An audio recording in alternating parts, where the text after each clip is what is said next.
Folks, hello again. US Treasury Secretary Janet Yellen said this on the weekend about the collapse of the Silicone Valley Bank. During the financial crisis, there were investors and owners of systemic large banks that were bailed out, and we're certainly not looking, and the reforms that have been put in place means that we're not going to do that again. Remember Janet Yellen, who downplayed the risk of inflation following the pandemic? Is there a risk of inflation? I think there's a small risk, and I think it's manageable. Well, she's at it again.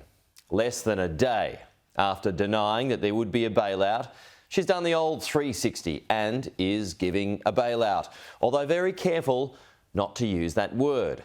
A joint statement from the White House reads, in key parts, "We are taking decisive actions to protect the US economy by strengthening public confidence in the banking system. Depositors will have access to all of their money. No losses associated with the resolution of Silicone Valley Bank will be borne by the taxpayer. Shareholders and certain unsecured debt holders will not be prosecuted. Senior management has also been removed." That's good. Still a bailout. Granted, it's nowhere near the same level as 2008, but it's still bailing out the venture capital community. To be fair, it's the right call, because the flow-on effects could have been severe for the US and beyond. But what stinks are the apparent double standards, i.e. bad decisions by super rich folks who are getting a helping hand from the government, while other parts of the country struggle to get any attention, not even a presidential visit. More than a month ago, a train derailed in East Palestine in the American state of Ohio that spilled hazardous substances, resulting in severe health and environmental concerns for the area's residents. The Transport Secretary, Pete Buttigieg, moved at a snail's pace to get there to see the damage for himself. The one-time presidential hopeful lost a ton of political skin by taking weeks to attend, blaming his slowness on wanting to give emergency workers space to do their jobs. What a poor excuse.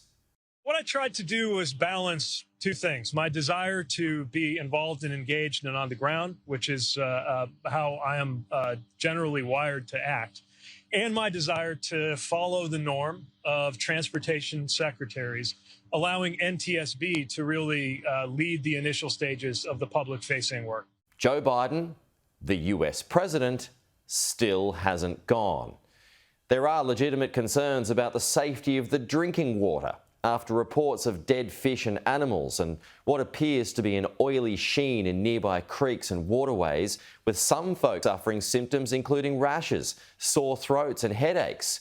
Yet the president still hasn't gone to see for himself. He says he'll go when the time is right. Apparently, the time still isn't right to go and check on a community to see if they're okay. Good leadership. Strong.